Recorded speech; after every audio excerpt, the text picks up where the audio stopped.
why, yes, of course. Solomon, no speak English. Will you be quiet? I will take no college stuff, and that's final. Mr. Shayne says he'll be delighted to take the case. The Hastings Manufacturing Company and the K-Site Corporation present Michael Shayne, Private Detective, starring Wally Mayer and Kathy Lewis.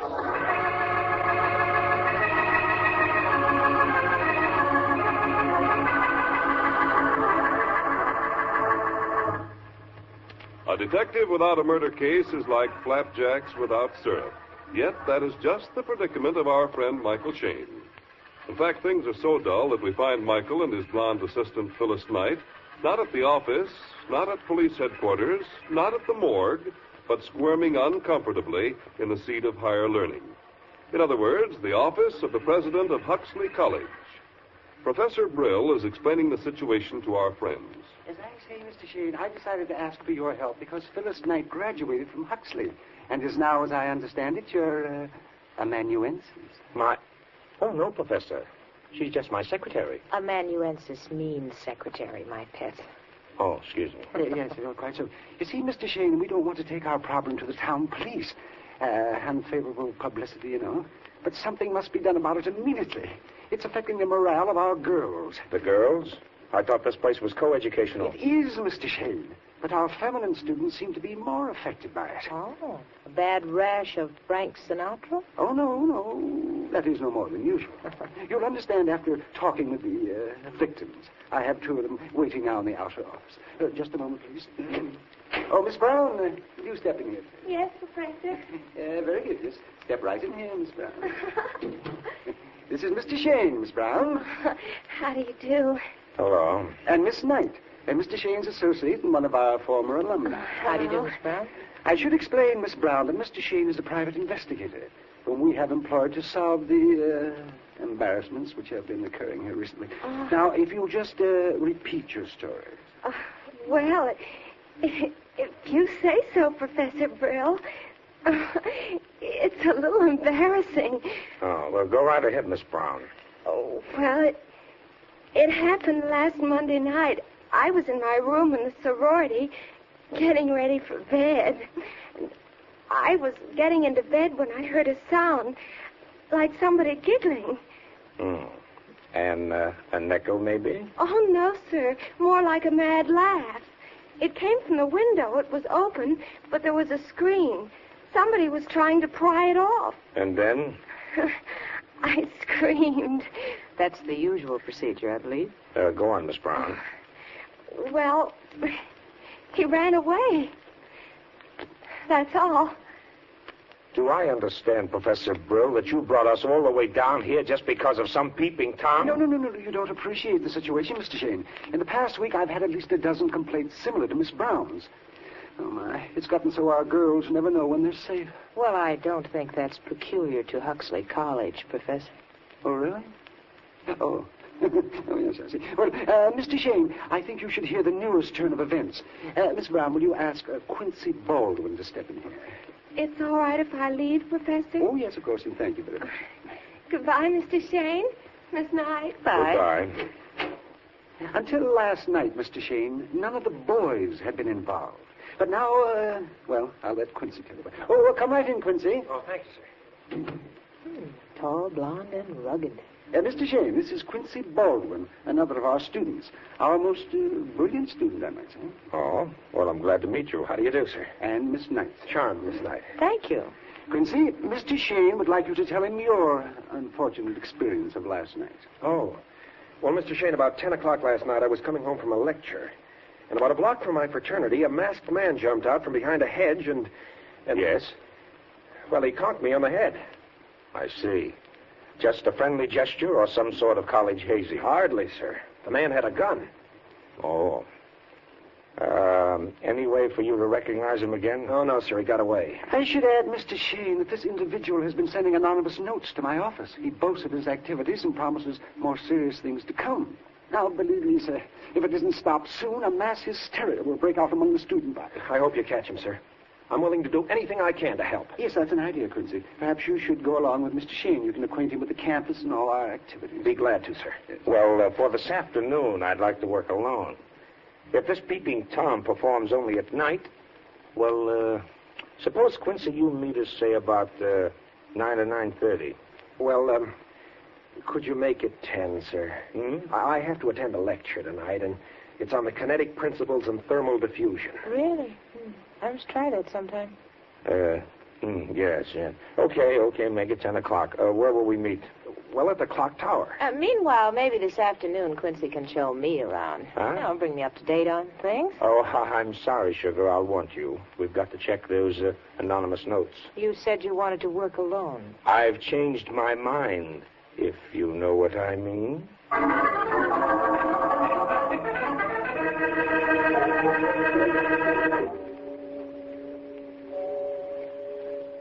Well, that tower clock is 5 minutes slow, according to my watch. Mm-hmm.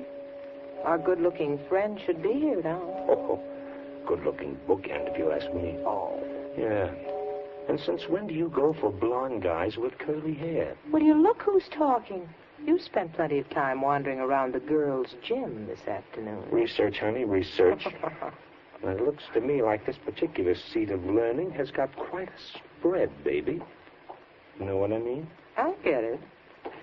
Hey, here comes our blonde menace right now. Oh, hello there. Hello. Sorry to be late. The lecture was wonderful. I wish you could have heard the professor on the separation of the isotopes. Oh, no. Have they separated again? Oh, yes. All over town.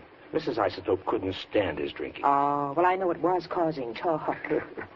Well, anyway, it was a good lecture. You know, with all your enthusiasm, Quincy, I suspect there's a cute redhead at the desk in front of you. Oh, no. The feminine element doesn't fit into my program. Oh, really?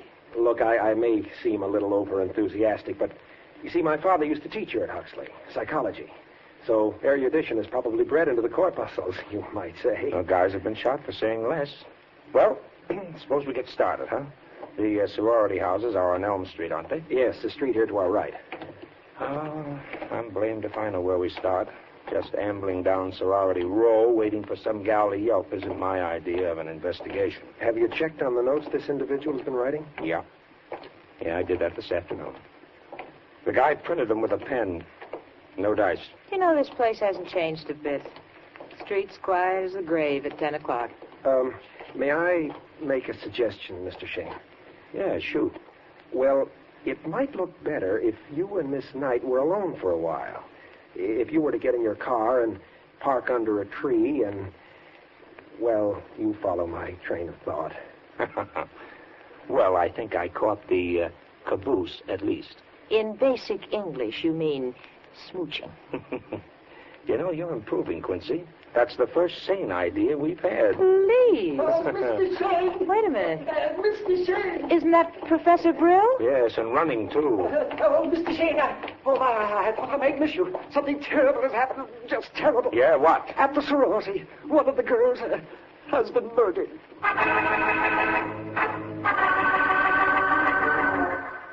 Oh, what a dreadful, dreadful thing to happen. Mm-hmm.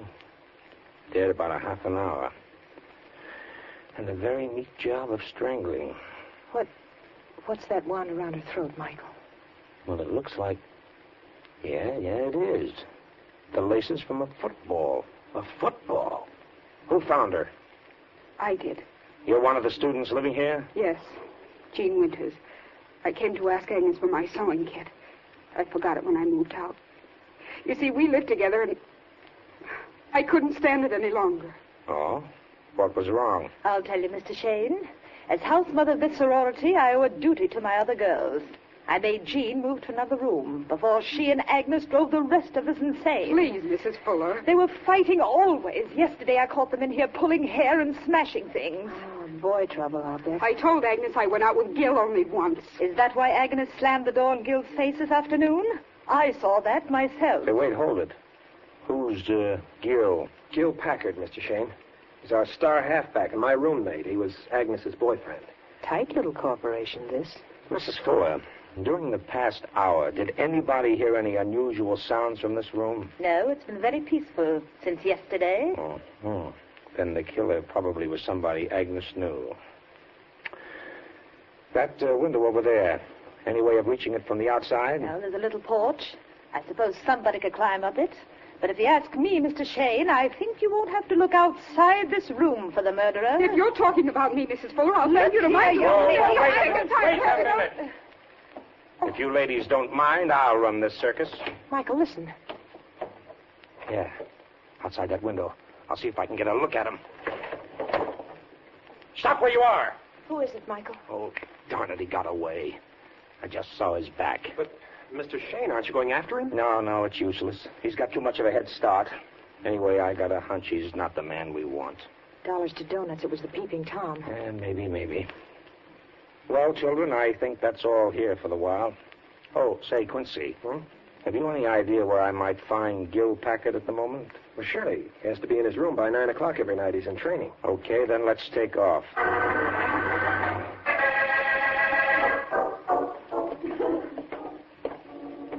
Our room is right down the hall here. Fine.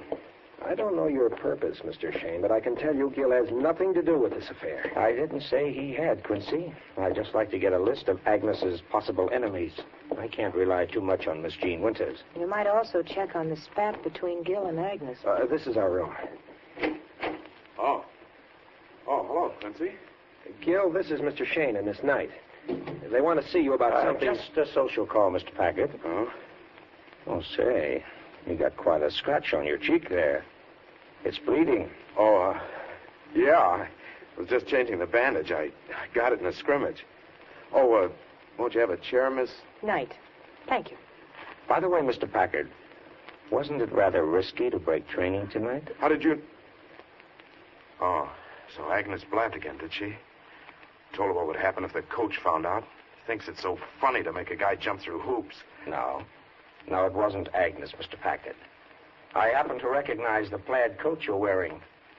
I saw the back of it when you ran away from the sorority house a few minutes ago. That's how you got the scratch, isn't it? Well, I fell off the porch. Somebody yelled at me, and I got scared and ran. I wanted to talk to Aggie, and, well, I wasn't supposed to be out after 9 o'clock. I figured nobody would see me at her window. I'm afraid it's all my fault, Mr. Shayne. I told Gil to go over there tonight and have it out with Agnes once and for all. Oh, that trouble over Jean Winters? No, over another guy, Red Burroughs. Aggie knows I'm crazy about her, and yet... Say, what's all this pumping about anyway? Agnes has been murdered, Mr. Packard. What? She's dead? That's right. Oh, no. Well, it doesn't seem possible. But just this afternoon, Aggie and I... Oh, my... Mike, look. Under that bookcase. Mm-hmm. Mr. Packard, did you go to see Agnes at any time earlier this evening? No. Can you prove it? I was with him at the lecture, Mr. Shayne. Yes, and we came back here and Quince left. I sneaked out later. I see. By the way, is that your football under the bookcase there? Huh? Yes, it is. Mm-hmm. It's unlaced. Where are the strings? I don't know. It was laced this afternoon. Michael, where are you going? It's a telephone. I think the police can take over from here. What do you mean? Well, for your information, Mr. Packard, Agnes Carter was strangled with a pair of football laces. Or didn't you know?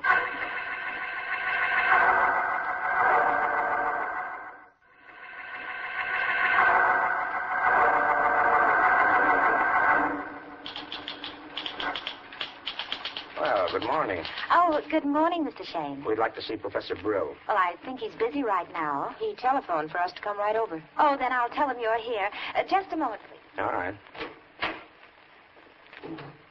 You know, Michael, I don't like this case. There's something fishy about it somewhere. Yeah. Fishy as an aquarium. It's too blamed simple. Then you don't think Gil Packard did it? No. Oh, we had to arrest him. Circumstances were too strong. But, you know who our man is? Who? Handsome face.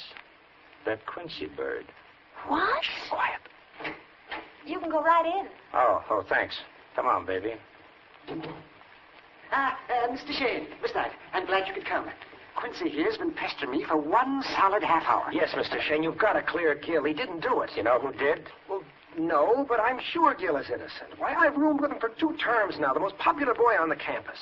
He's a swell fella. He wouldn't do such a thing. And besides, I was with him most of the evening. But he did break training and wanted to lie about it. Oh, he was just scared. Oh, my. The whole thing is most regrettable, most regrettable.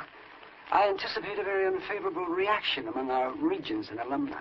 Well, Quincy, I don't see that there's much that can be done. Oh, Gil will be given a fair trial. Mr. Shayne, almost anybody could have killed Agnes. She had plenty of enemies. The girls didn't like her. The boys got 2 times. She had a Messalina complex. Is that bad?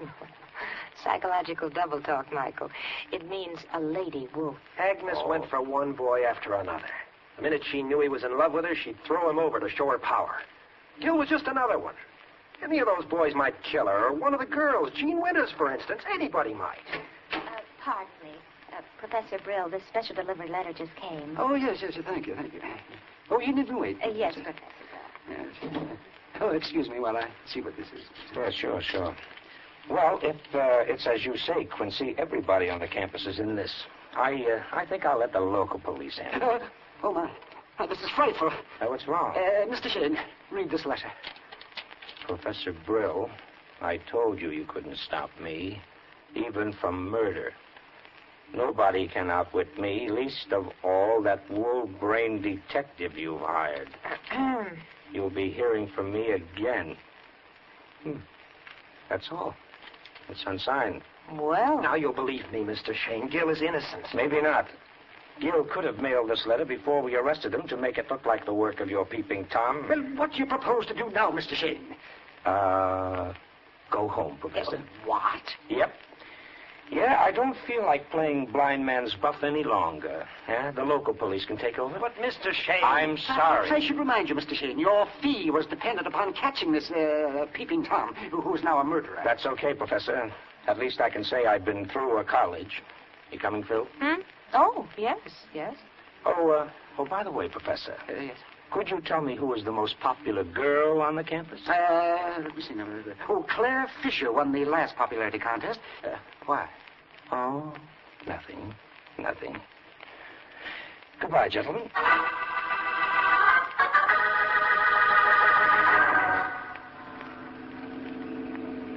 Mike? What are we stopping for? Did you leave something back at the hotel? Honey, have you seen the new Cary Grant movie? No. Well, you're going to. In fact, you're going to see it 3 times today. Are you kidding? I thought we were headed for the city. That's what I want everybody to think. Let's go. Come on, baby. Thank you. The theater's right across the street. Until 9 o'clock tonight, it's you and me in the dark and cozy.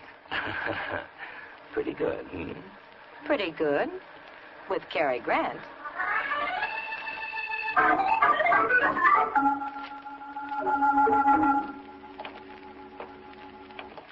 Oh, look, my dear Mr. Shayne, do we have to keep walking around the same block all night?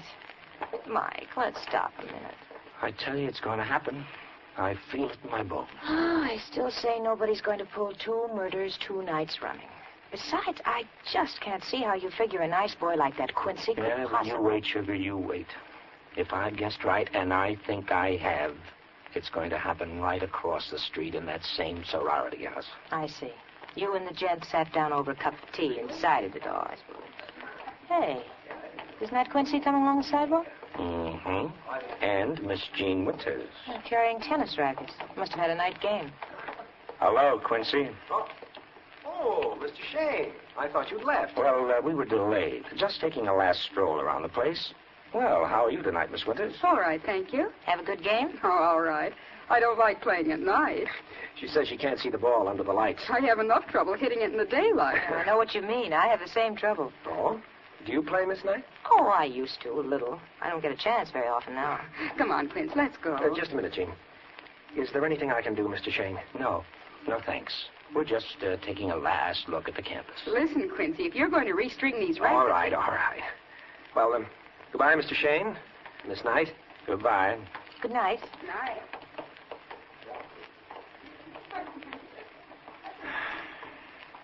All right, honey. This is it. What? Michael, are you in a trance? Staring at the stars like that? Come on, baby. We got to get going. What's the matter? I think I know how Miss Claire Fisher is going to be killed if we don't get there first.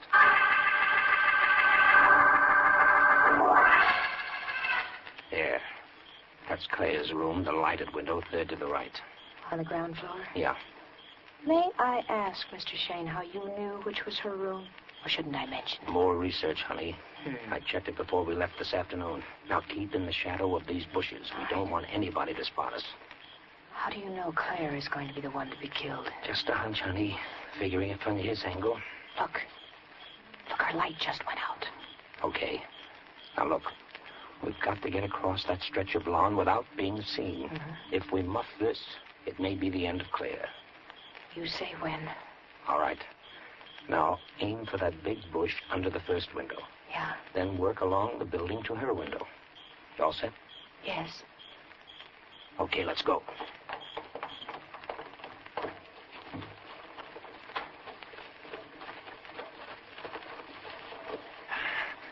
We made it. Yeah. All right, stick 'em up. It's a cop. I got you covered. No funny business. Ah, so it was two peeping toms, huh? Listen, officer, please. You've got us wrong. I'm the detective, Michael Shayne. Oh, yeah? You left town this afternoon. But wait a minute. And you're leaving for the station right now. Michael, somebody's at Claire's window. Yes, come on. We got to get in there. Oh, no, you don't. Oh, but officer, look. A girl's going to be killed. Oh, yeah? Ain't that interesting? Oh. Okay, you asked for it. Oh, come on, Phil, quick. Yeah. Michael, he's gone in the window. Hey, you, come back. Now, you get that cop and come running. I'm going in this window. Oh, watch out, darling, please.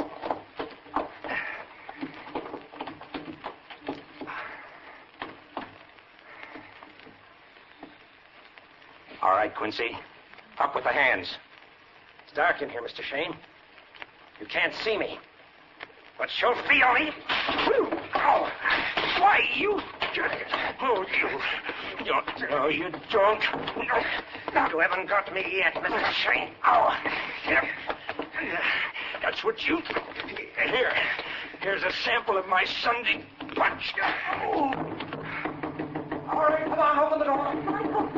Michael, are you all right? Yeah. I'll let you in. Wait a minute. Hey, what's going on here? Come on, turn on the Yes, yeah. Here we are, officer. Oh, Michael, you're hurt. Oh, brother. Did he give me a Swedish massage? And Claire. Oh, look. Oh, saints. You wasn't kidding me. Another murder. No, not quite. I can feel her heartbeat. Strangled.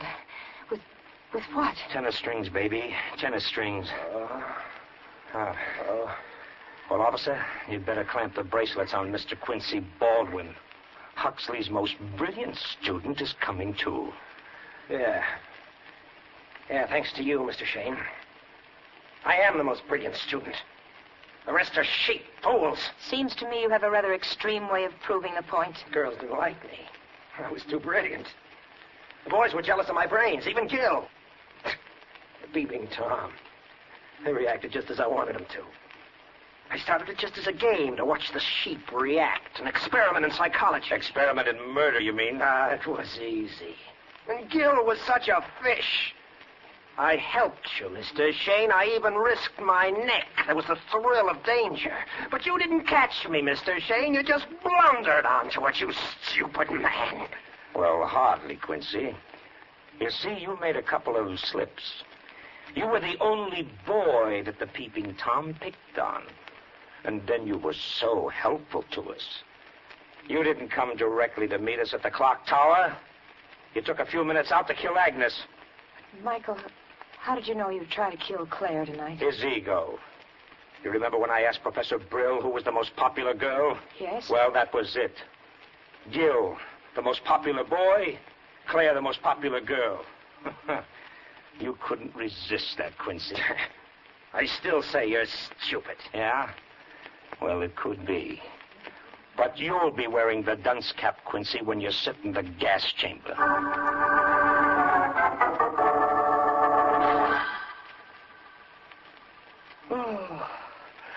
Oh, what's that, honey? Another bill? No, my duck. Just a little check from Huxley College. It's our fee, remember? Oh, yeah. Say, by the way, did you graduate from any other college?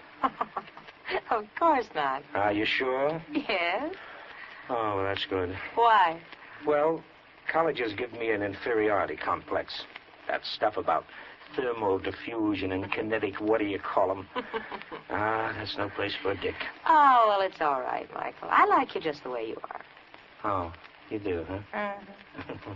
Besides, you're intelligent, and that's what counts in the long run. You wouldn't change me, Well... Well, what? Well, you might take your feet off the desk. Huh? Oh, why, certainly, Miss Isotope. Why, thank you, Mr. Isotope.